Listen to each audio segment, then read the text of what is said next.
We're no longer, Paul sleeping on crates to do ministry. Like we're kind of creating a specialness around us that then creates more room for narcissism to come in. And then we have to live up to this facade we've been creating as leaders.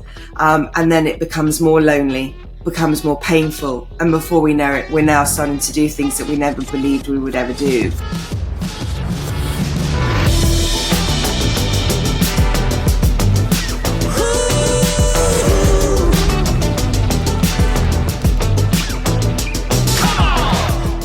Hello and welcome to the Kill the Dragon podcast. I'm your host, Gunnar Akridge, and author of the book by the same title, Kill the Dragon, Reclaiming Your Life from the Dark Side of Religion.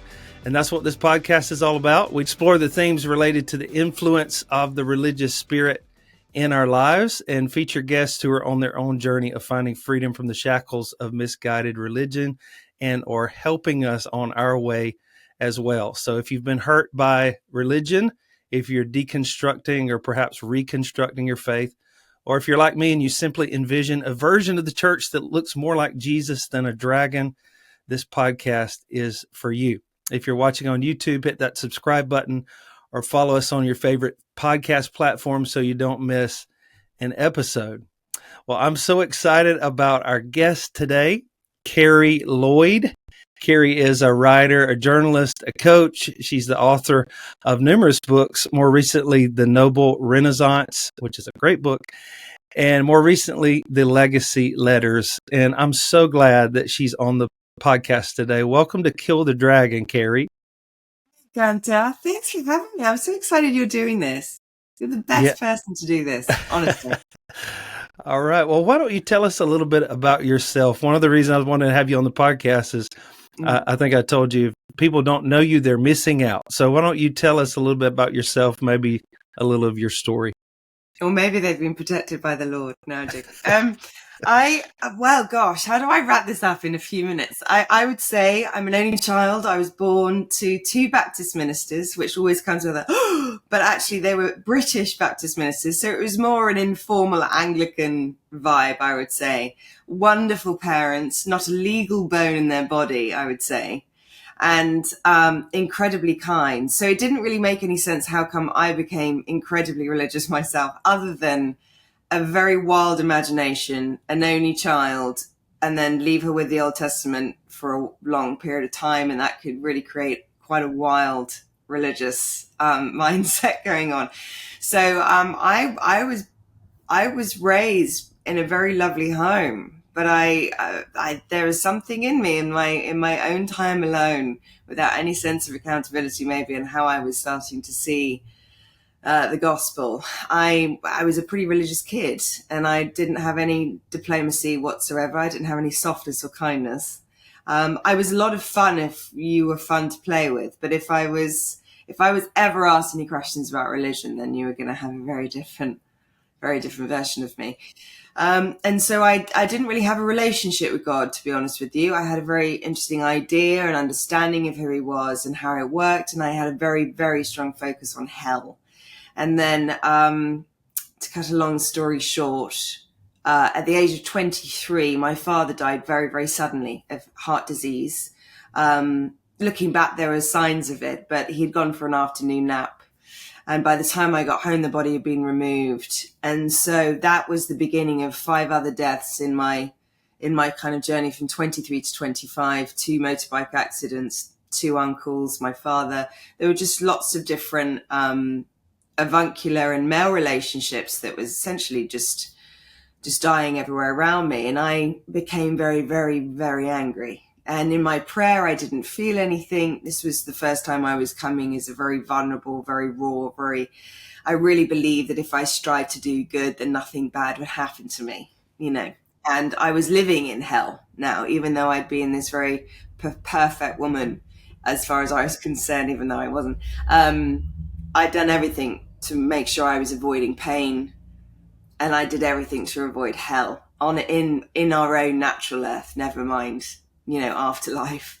And so I got really bitter at God, really bitter, really angry. And I would say the majority of us that are deconstructing normally have some kind of trauma that instigates the desire to question the goodness of God. And because it was coming from such an area of strife, and now bad things were happening to me, even if I was a good person and I was doing everything right. You know, I was even scared to say the word bum in the birdie song, the chicken song that we were saying when I was a kid. Like, I was just so terrified. Really, and I don't understand to this day. My mum's like, "What? Why were you like that?" I said, "I don't know. It wasn't you guys, just so you know. I will never blame either of you on this journey that I went on." And then, so from that season, for 2 years between the death of my father and 25, I white knuckled onto faith as much as I could, because I didn't want to be that person that lost their faith after a bad time. So I was still being religious in my journey of holding on to faith, but I was internally very angry. And then just one day I called a philosopher from Cambridge. He was a lay preacher, beautiful believer, best friend of my father's, probably one of the most brilliant brains I've ever met. And I sat down with him and I said, "I need you to convince me of the existence of God." And he went, "I'm okay." We spent 4 hours, but he didn't have any agenda to try and convince me or keep me into the faith. He said, "I think you actually need to redeem your version of what God is." And I decided to leave. This was a risky game from him, to be honest, but he was hearing very clearly from the Lord, because this was the beginning of me essentially leaving. I remember leaving that hotel foyer, because we sat in just this foyer for 4 hours talking about it. And I left. And I'd made a decision I was going to be an atheist, and everything was black and white. And I wouldn't say it was a wishing to punish God decision, but it was I need to clear the slate and start again. I need to know that this isn't a secondhand faith from my parents. I need to know why I believe in God, rather than just be so compelled by the gospel. And so that was the beginning of me reading atheist literature, new atheists, new atheists, all of it. I remember listening to Bertrand Russell, who had been a very profound, my father was an atheist until he converted at 21. So I listened to Bertrand Russell and all these Dawkins, everyone, but nothing was explaining kindness to me. Nothing was explaining why I was so moved when I saw someone forgive the unforgivable. And so I then started being obsessed with kindness. And obviously, you know, I was so far removed from kindness at this moment in time. And I was becoming a bit of a wild child and just doing anything I wanted to, really, in the name of liberalism and freedom. But I wasn't free. I was angry. So in my journey back, I started to just really go on a quest of trying to figure out, why would I believe in Jesus over all the other religions? Why would I believe in religion at all?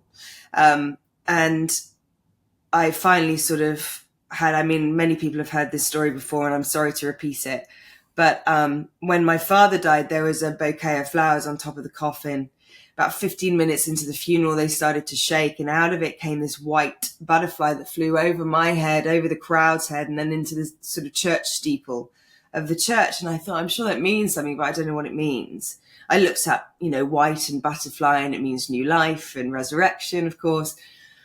But that didn't mean anything to me, given the fact that I was in front of my father's coffin and he wasn't coming out anytime soon by the looks of it. So to cut a long story short, I go through a good 7 years probably of these questions, being an atheist, being very angry. My mother, obviously, would have probably been in a much more terrified position and state than she ever let on. But she knew that I never worked well with people having an agenda with me. I never worked well with that. So she basically left me and said, whatever you need to do. And so I went on the journey of exploration, discovery. I stood on a snail and I thought, well, that could have been my dad, so I don't think I believe in reincarnation. Like, I just go through all of the things. And then just kept on coming back to this understanding of kindness. And then I started looking at, well, who were the most kind people on the planet? That brought us back to Jesus. Jesus then became more mesmerizing to me than ever before. And I remember sort of sitting on in the back garden of my mother's house, and it's a beautiful British summer's day, smoking a cigarette. And I had this moment where I haven't spoken to God for years. And I said, I assume I don't know why I'm having this conversation with you, because apparently I don't believe in you, but I need to believe that you see the details on my life, because according to one of the kindest men on the planet, you know the details on our life. I need to know that you saw them on mine, because I'm not sure you did. I closed my eyes. I thought that was ridiculous. Took another inhale, felt something on my nose, and it was a white butterfly. And so I went, That's crazy. oh, that was good. That was really good. And then went from that moment. So I realized that my discovery back to him was actually asking the right questions, not the wrong questions with the wrong motivation. And so I'm not terrified of people having deconstruction. I think 50% of what happens with deconstruction is they're a church hurt. There are people that use religion and the Bible as a weapon, and it hurt us. And it was the absolute antithesis of what we saw in encounters of Jesus with people. So that then brought me back onto a journey of having a much more intimate relationship with God. And then cut to 10 years after that, I'm a pastor in California, which, no one would have believed me. Given the end of my 20s, people are like, what? No, that's never going to happen. Right. That's so beautiful. I love the kindness, the whole aspect. God actually demonstrated that to you in his kindness during that season. And you've, from your story, you've not only witnessed both sides of the anger, the vitriol from, because, the anger that you see in the new atheism, all that stuff, there's anger on the other side in the whole religious camp as well. And to have lived both of those and found both ways of life to be barren and dry and just, kind of leading nowhere. And then to just experience the kindness of the Lord. It's beautiful. And, I know that you love the church. I know that you love the body of Christ. And, but there's no doubt we've seen a lot of just messy, bad stuff, especially honestly lately in the body of Christ. There seems to have been the last, I don't know, probably decade or so, almost like a destruction of some things, some systems that weren't holding, weren't demonstrating what the gospel really is, what Jesus is really like, in a lot of ways. That a lot of what the church has become looks more like a dragon than it does what Jesus intended. With that said, there's a ton of beauty. There's a ton of beauty in the church. Like if you look at all of the great things that have happened through the world history, you can attribute it to people who actually experienced and knew that kindness of God that you're talking about, and were transformed by it, and then we're able to mirror that, radiate that to the world. Totally. I'm sorry, I didn't mean to interrupt you. I was going to say, we never soften when we're being hit at. If you think about even just the physical act of someone going to punch you, you kind of get stronger and defensive. We never change, or you can't shame someone into being a better person. And so it's on flip sides, the extreme dogmatism, the dogmatic and the legalism that I've seen of the hardcore religious. I've often seen it even stronger in America, because Americans are more expressive than they are in England. You have to read between the lines all the time. It could be as much judgment and discord internally, but they might just sort of move a mug mat very cautiously away from you because they don't agree with you. Whereas in America, it's much more expressive, and so it can be very, very eye-opening. I was so stunned at the attack of churches towards each other, and watching leaders at the front name other leaders that they think are the devil incarnate, and you're like, are you joking? I don't think this is going to work. This never brings good result. Right. So the kindness softens, but I know in our pain and in our fear, we never really know how to. We react. We don't respond in kindness, and I would say that's what the Lord was so good at. Was he responded? He didn't react. Yeah, that's true. So in light of, I'm just thinking about just where we are right now, in as the global body of Christ, all that. What do you see as what's most needed right now to actually come back to come back to that. To the simple gospel. Yeah, the demonstration of what he's really like, not this thing that we've made it. What is that thing? I've just written an article. It's coming out at the end of the month for a publication in the UK called Premier Christianity. And I contacted them about wanting to write about narcissism in the church. I also, during my research period, I read a book called When Narcissism Comes to the Church by Chuck DeGroat. And I interviewed him for the magazine. And it was then I actually delayed it because I was so upset with what I was seeing with the scandals and the things that were happening out in the American church and in the British church. Whether these men or women were alive and kicking or not, we're learning more and more of the sort of the separation essentially of leaders from the flock. And the more we separate, the less accountability we get, the less we have challenging us.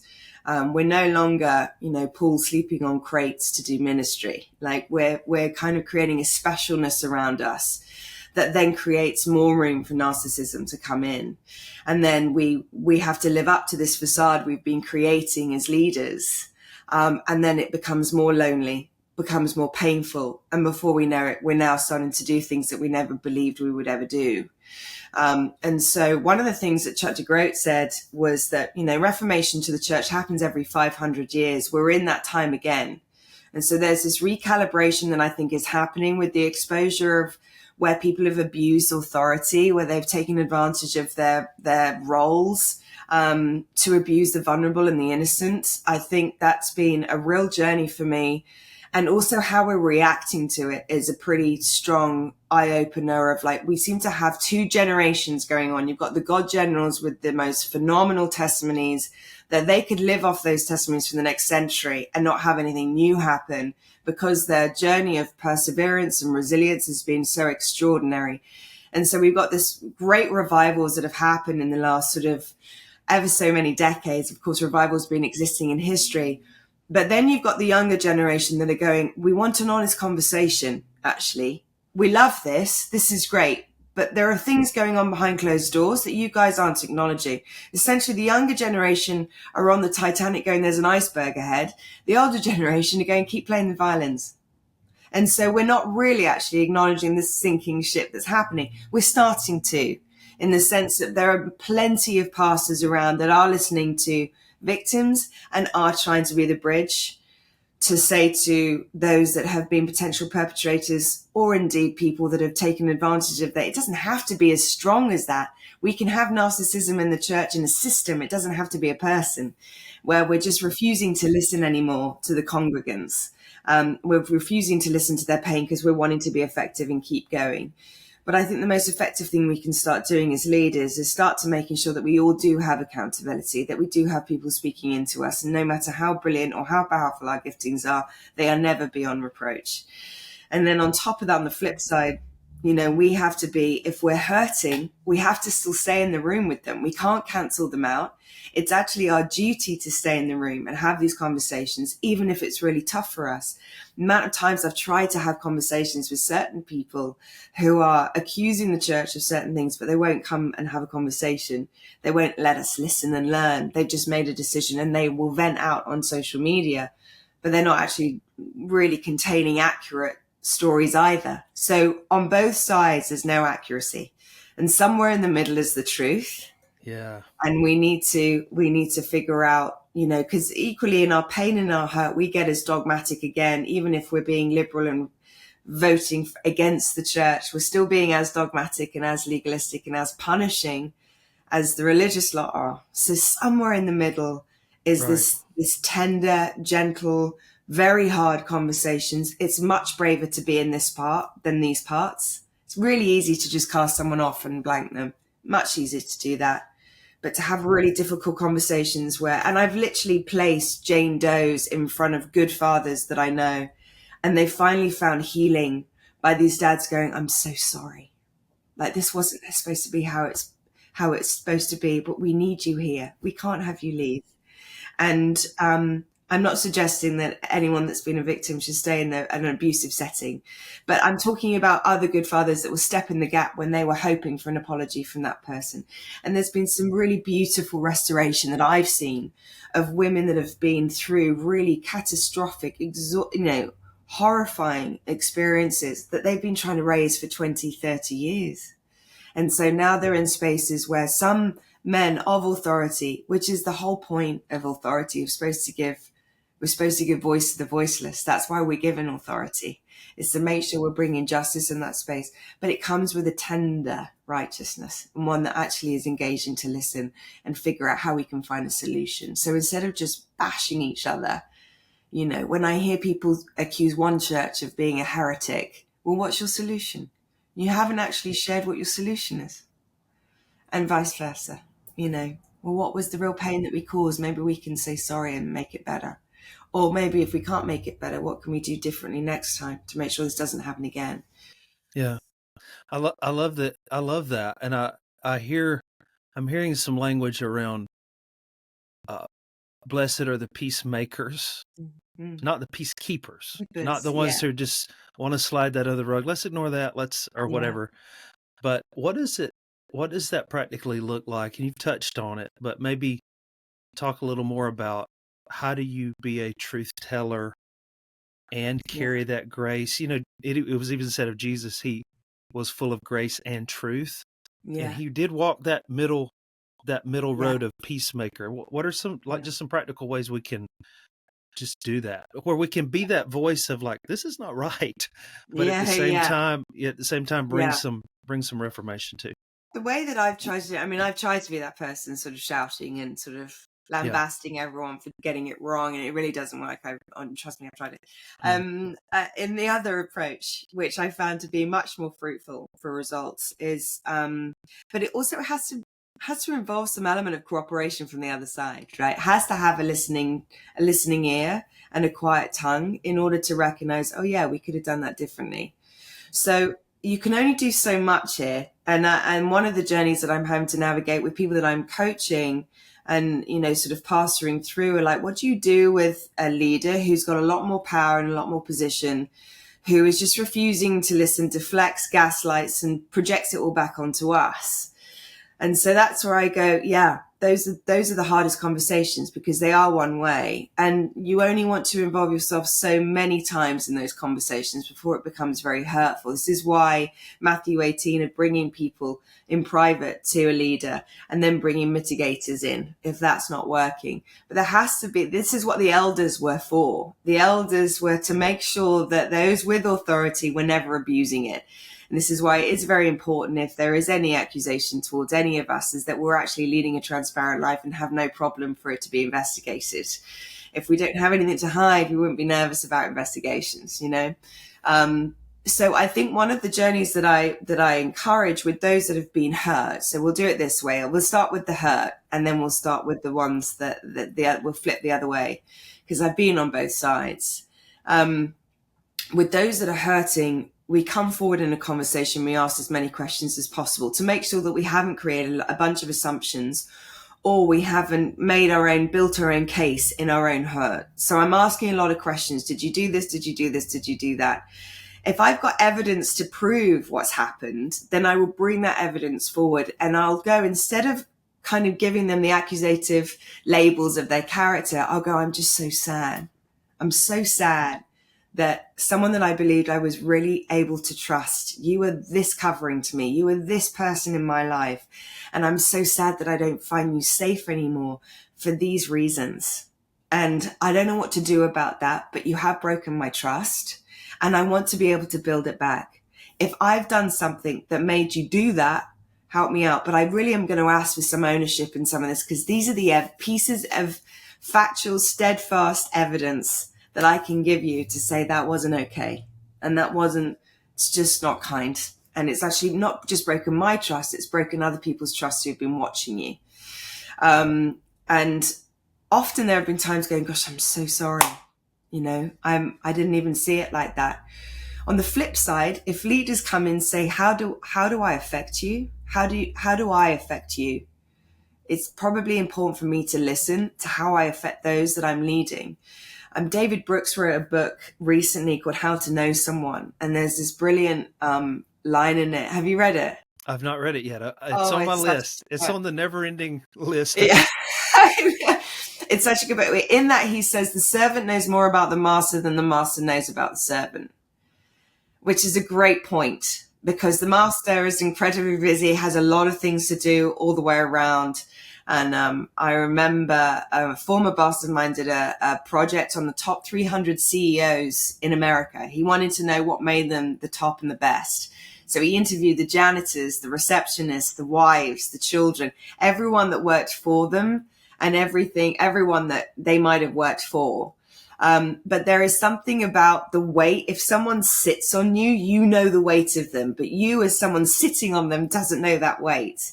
And so you have to understand the recognition of, like, what does the authority of you weigh on somebody else, and how does it affect them?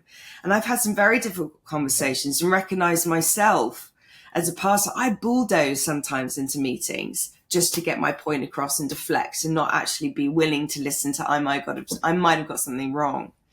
And so I've sat around in circles with pastors, and we've all gone, oh yeah, no, there's quite a few conversations that if I could have done differently, I would have done 100%.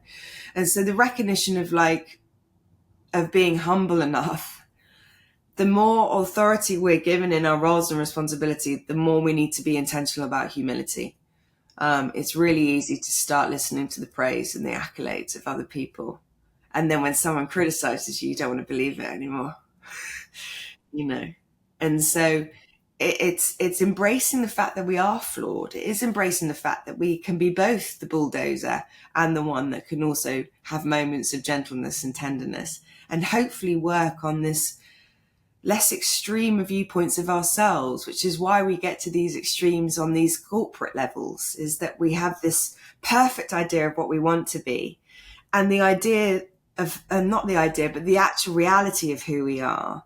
And this is the one that the Lord loves. He's happy for us to get here, but he really accepts us here. And that starts to lessen the gap between the separation of our ego and our own humility and our acceptance of ourselves. That removes narcissism.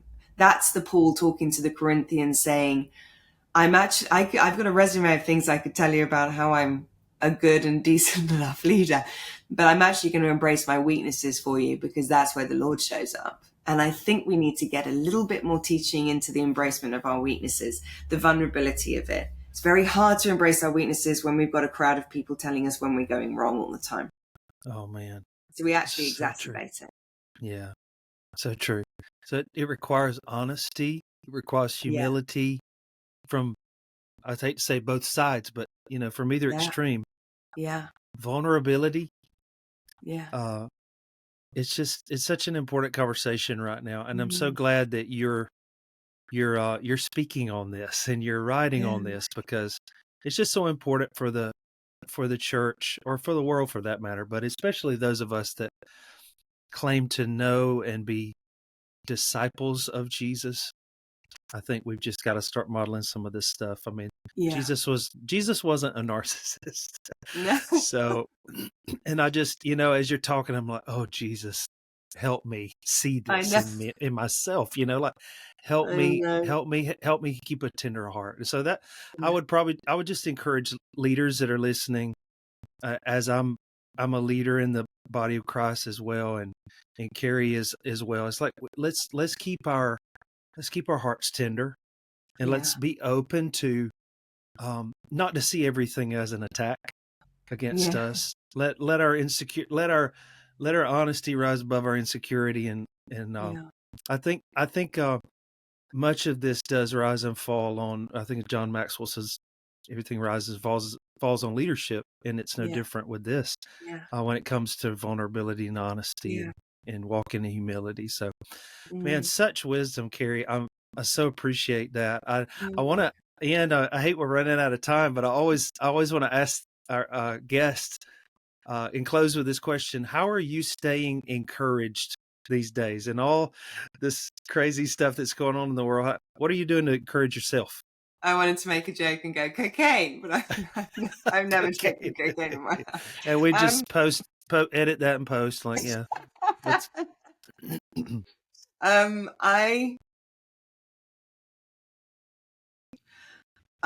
It sounds crazy, but my mother has been like the most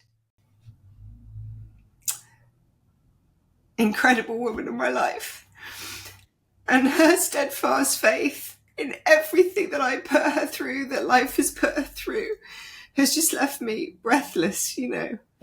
Which is why now she's turning 80, I'm moving more to England and having more of my base camp there than in the US. But I've been so grateful to that. Just a friend of mine wrote a book called G Cubed, which was personal fulfillment, the key to personal fulfillment. And they last on through the 3 Gs: growth, giving, and gratitude. And I think those 3 things have been a new pointer for me of recognizing the parts to be grateful for, the parts for growth, and the parts of where I can still give, you know. And that removes us from navel gazing, especially in tough seasons. It keeps us kind of balanced and have an equilibrium on some level. Yeah, that's beautiful. I've never met your mom, but that your mom's the favorite part about your Instagram account. Honestly, in my opinion, I like to see what your mom's up to. She looks like an amazing woman. So still pastoring at 80 years of age. She's still got her church going, and along with another co-pastor. They're just amazing. So they're probably one of my favorite churches. 30 of them. They've been doing life for so long with each other. The most extraordinary community. They never wanted to blow up or go big. And I'm like, small is sacred to me. It's the most beautiful church, and so kind and so humble. The most heroic Christians, the most heroic people on the planet, you know, aren't the ones with the big platforms. I'm convinced. Totally true. Well, Carrie, how can we find you, your books, your podcast, all of that? My one podcast a year. It's called the Carrie On Podcast, but I guess my books are on Amazon, The Noble Renaissance, Legacy Letters. And that's probably the best place to get those kind of resources. I'm cutting down coaching now at this moment in time because I'm about to go into a very new project, which is a very exciting stint. But those are probably the best places to find me. Or on Instagram at Carrie Gracie is also an option. Well, awesome. Well, thank you so much, Carrie, for being on today. It's been a pleasure, an honor to have you. Thank you. Well, thank you guys for listening to the podcast today. I hope it's helped you move forward in your own journey of slaying that dragon in your life. If it has, would you consider leaving a review so that other people can find the podcast and benefit from it as well? And if you're interested in diving deeper into the content, the book Kill the Dragon is available on Amazon and wherever books are sold. And so for more information or resources, or to contact us directly with questions, you can visit killthedragonbook.com. Again, a very special thanks to our guest today, Carrie Lloyd.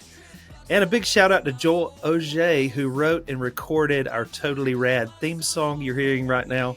You can find all of Joel's music on Apple, Spotify, or wherever you get your music. Thank you again for listening, and we'll see you next time on Kill the Dragon.